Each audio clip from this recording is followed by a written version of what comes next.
Hello. Okay, it does work. Good morning, Micah. Good morning. Good morning, good morning. I was just sitting here trying to remember the year I first met you. What year were you born, Micah? 2008. 2008. She's been wise since the day she was born. I do remember we were in the other building, and I know that you originally had gone to another Unity one in Mobile with Reverend Christie and her mother, and then I believe you and your family arrived here about 2012 or so. And there's some photos, and I need to look those up. I was going to when your grandfather passed away in April of that Easter. There was an Easter, and I think it was 2013. And there's a really cool photo, and I wish I had been able to find it this week. I did not. It's just on an older memory drive, but I will pull it up, of Micah. She's probably this tall.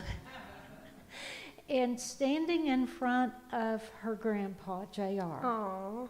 And I don't think I've even seen this photo. I bet you haven't. I know I've seen it. And your older sister, Danielle, was still alive at that time. And she was in the photo too, along with Sarah, your other sister. Yep. And of course, your mom sitting out here. I think everybody knows who your mom is, Christy. Oh, yeah. Yeah, everybody knows who she is. So, Micah, you'll be a senior this coming year? I will. I will be a senior. And you were just voted as band drum major. Yes. Yes, for your high school. Yeah, it's a pretty big deal. So, basically, the drum majors in our band program, they conduct the entire marching show, so they stand up on the podium and wave their arms around in tempo, and then people march to you. But also, it's it's chosen based off of leadership and how well you are able to lead, the program. And so, the fact that at my band banquet, that was in, I guess, May, I got the leadership award, and then was pretty much immediately after selected to be drum major. So, and I thought I bombed the audition. She was certain she bombed, and apparently not. Yeah, I had the second overall highest score, even though I fumbled during the actual, we had a prepared piece and then a display of patterns, which is where you conduct two different styles in different time signatures. And music people, you know what that means, but everyone else, it's just how many beats are in a measure, basically. And so I messed up on some of my transitions, and I was full body shaking. It looked like I was having a little mini seizure, so. The fact that even through all of that, I guess the interview that I did, they just loved me, so. Well, of course they did. Everybody does. So, I was sitting on Jaden's couch actually, and my phone starts blowing up, and I look at the Facebook post, and me and Nevaeh's names right next to each other, drum major. So it was pretty incredible. Pretty big moment. Mm-hmm. Well, and we know, of course, that your grades are probably some of the highest at the high school in the honor society. Yeah, my transcript. So my mom just registered for me to keep going to school. Good. And my transcript came with, my classes that I would be taking, and at the bottom it said my class rank, and I am number 3 in my class. Wow. That's pretty good. I know we have some other youth here too that are making great grades, and we're going to celebrate them too soon, because we're so proud of you. We just really are. Well, tell us a little bit. You went to camp this past week? I did. So I've been going to Camp Bratton Green, which is an Episcopal church camp, since I was 8 years old, I guess. And my friend Emery Kate, she introduced me to it, and I went and just fell in love with it. It's like one of my favorite places on this planet. And it's just like the community there is awesome, and they're not like, I know some churches will push the idea of a hateful God in your face. That's not at all what that place is. And they, you know, it's so different from any other church camp that I've personally heard about. Like, we literally hosted a drag race. So, like, dressed up in drag and danced at the church camp. So, that just tells you the type of place it is. It's not typical Christianity, like we're not typical Christianity. Right. And so, I've absolutely loved it. And this year, I was aging out. It was my last year as a camper. And this woman, she was an older lady, and her name is Sarah. I'm not really sure what her last name is, but she created an art piece with these popsicle sticks that she had dyed with the tie-dye that we used for the shirts, and she arranged them to look like a sunset over a lake. And so I was helping her with this project throughout the week, and I got to write the prayer protection on the front of it, and the piece is now titled All Is Well, because of the prayer protection. So now there's officially a little bit of unity at my church camp. Oh. That's great. And is it over in Alabama? No, it's in Canton, Mississippi. So it's up near Madison, Jackson, that whole area. And this year I drove myself the whole 3.5 hours. So that's what I saw your sister Sarah exclaimed on Facebook. She couldn't believe it. Her little Micah was actually driving herself to church camp. I know. And, you know, the drive up was really easy, but the drive back, it was like whiteout rain, like, so anyway. Well, you're getting a lot of good experience. Matt actually went up with us one year to drive me to church camp last year. Well, that's right. I did drive, but y'all were in the car, so it was different. That's true. Yeah. That's true, having an adult in the car. Well, I wanted to ask you, too, about your early years, and we know, and we've talked about it before when we've had your mother up here, and that you had 2 older sisters and you still have one, and another that's in the ethers, that had cystic fibrosis, and they were born with cystic fibrosis, and you weren't. Yeah. So, Sarah and Dan have the same dad, and I have a different dad. So my dad is David Maxwell, their dad is Randy Sargent. And, but just because we're half sisters, like, that's my sister. So, but you know, growing up, they were always in hospitals and, you know, just, so it was very normal for our family to, you know, all right, let's go visit your sisters in the hospital. And, you know, so the hospital staff were probably just as acquainted with me. I know especially Dr. Sindel, their pulmonologist, was just as acquainted with me as he was with them.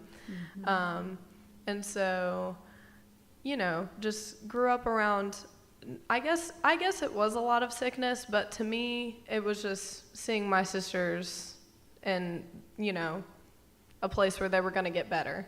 So, but yeah, Dan, I don't know. I always remembered her kind of being not worse off than Sarah, but, you know, I remember her coughing more because, little me, I don't really know what's going on. Right. But I remember when she got her double lung transplant, was it 2010, Mama? 2012, she got a full double lung transplant.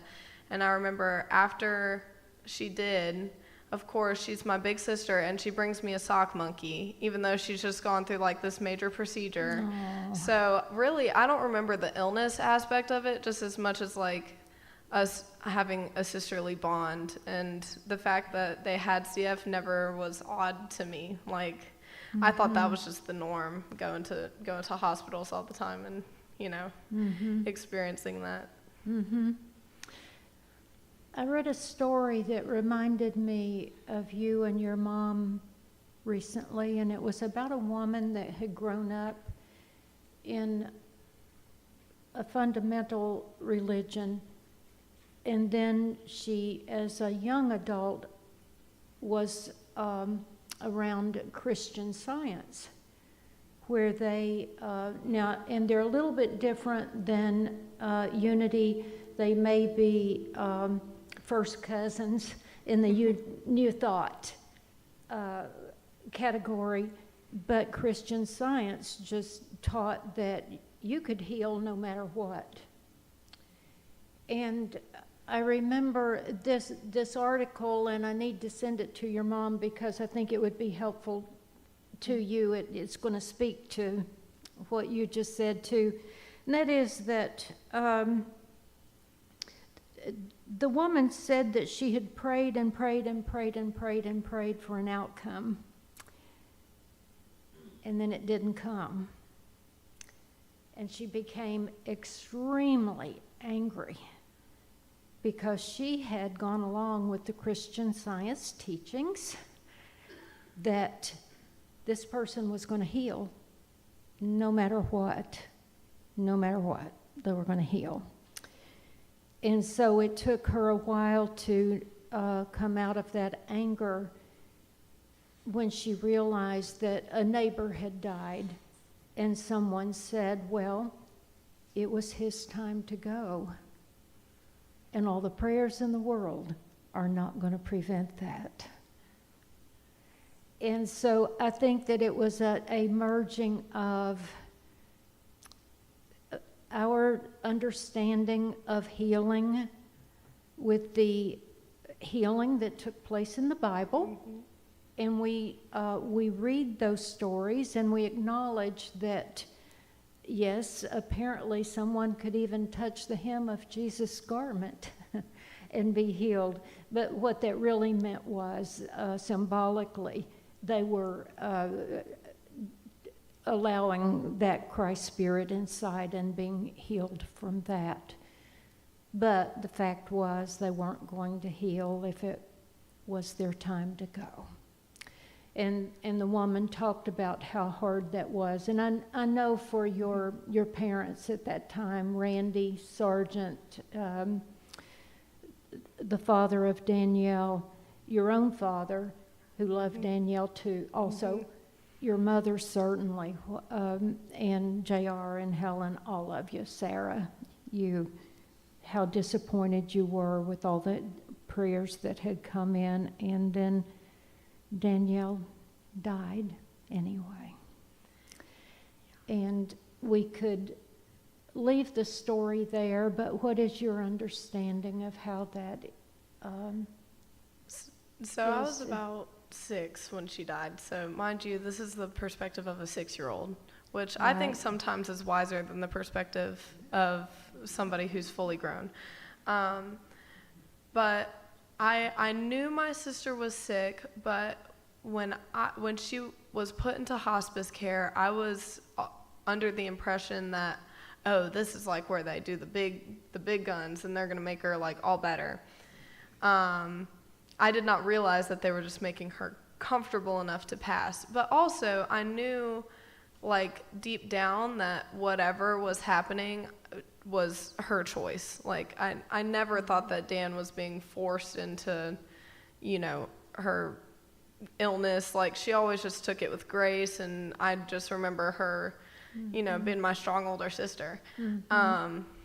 And I remember, so it was around Christmas time, and there was this Christmas tree in the lobby, and I think this was the night that she passed, and me and my dad went out into the lobby, and I took a little bear off the Christmas tree, and like, so all of it to me was just in a very, you know, childlike perspective of it. I was like, oh, look, I get a little bear off the tree, and my sister's getting to sleep in her room. Like, wow, yay. So, Yeah.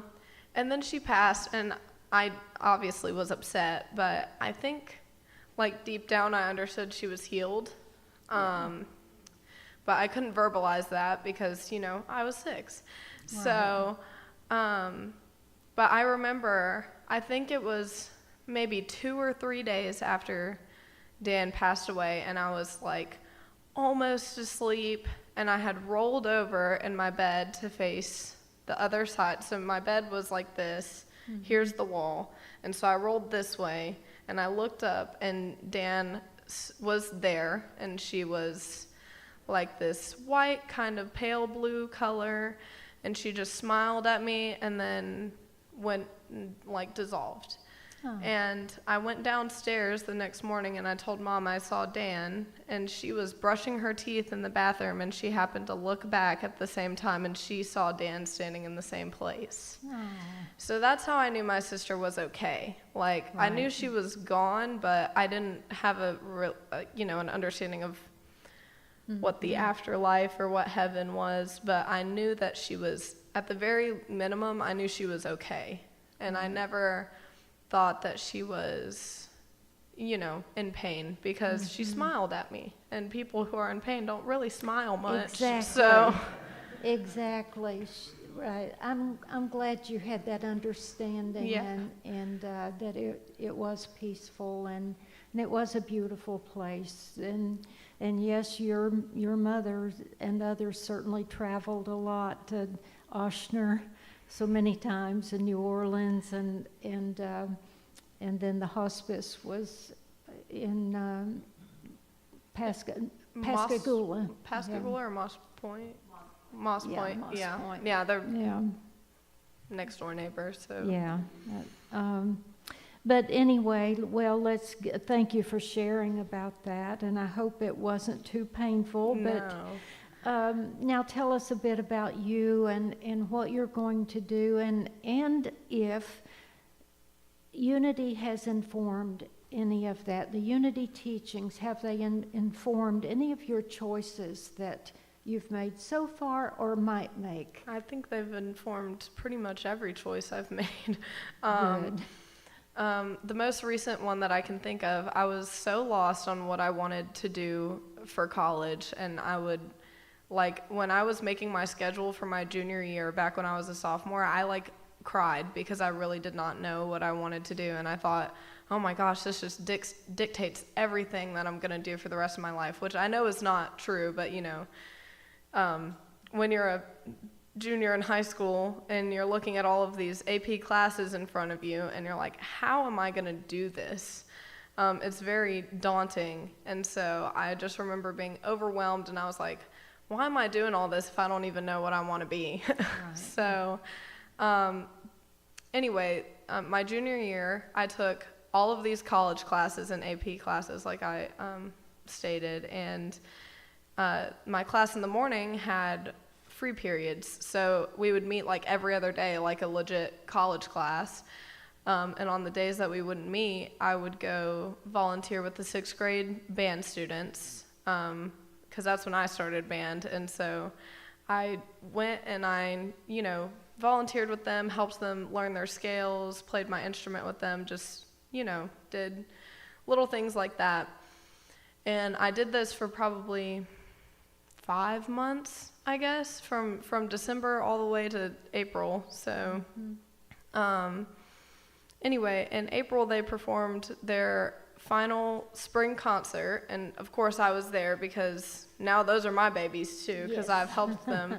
Yes. And I was sitting in the very back guarding the doors because they did not have very good concert etiquette. They were leaving mid-performance, like, so anyway, I was guarding the doors to make sure people would sit down.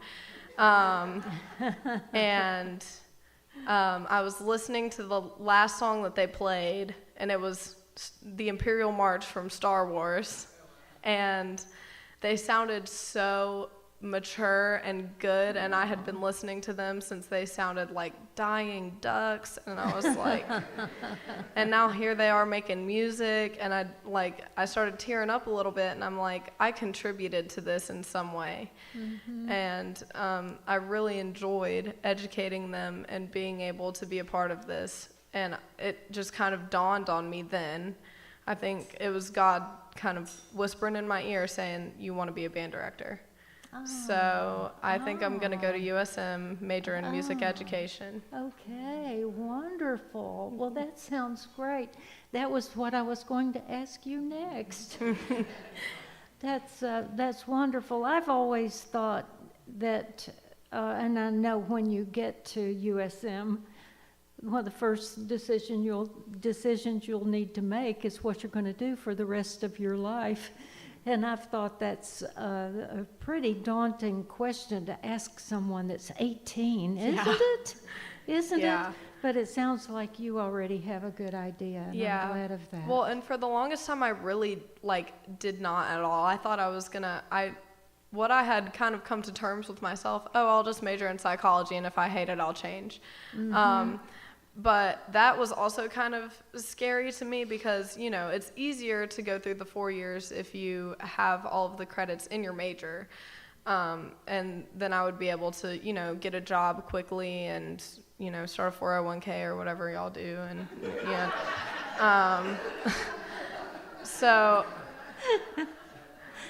not that money is that important, but I do want to be able to buy a house, so. Yeah, well, it is. You do want to be able to support yourself, and it definitely is a factor to be considered, no doubt. And, psychology is great, and I really enjoyed, me and Jaden took AP Psychology together this year. And it is, I still love it. I think it's fascinating, but also, to deal with somebody else's problems, you got to have yourself figured out first. And so, that's more daunting than what I want to do when I grow up.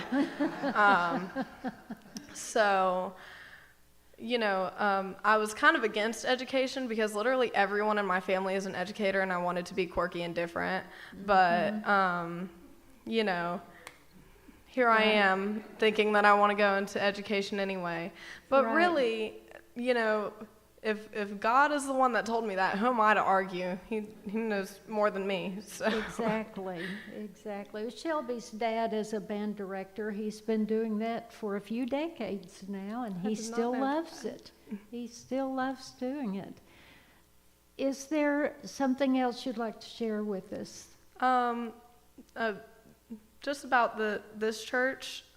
So obviously back when I was, the very first little Unity kid here, it was just me and Shelby pretty much coloring in the back room.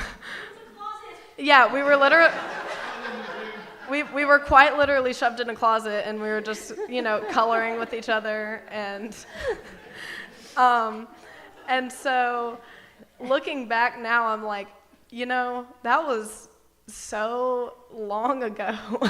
and now Miss Nay has brought this wonderful youth group that comes with her, and it is amazing to me how much it's grown from just me and Shelby coloring in a closet to this whole youth program that is radiant and beautiful and talented in their own ways, and obviously Miss Nay, she's just a beam of light herself, so the fact that they have brought so much joy to this place means a lot to me, because I was here from closet days, so that is literally true. Yeah. And it was the service was happening next door, so so me and Shelby would be like, we have to be quiet. You can't walk too loud.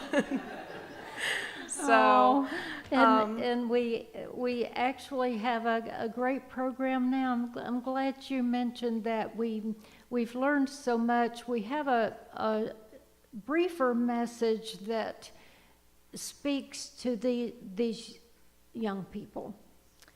And then we also know that they like to be engaged. So we have after the message, then they have a little puzzle and a competition that they can have. Yeah. So it works really well for this group of youth, and we're really, really proud of it. And we thank you for sticking around. I mean, of course, there's no other church I'd rather be at. Y'all are my people. Oh. Well, we all claim you. We all do. Our little Micah has grown up. Thank you.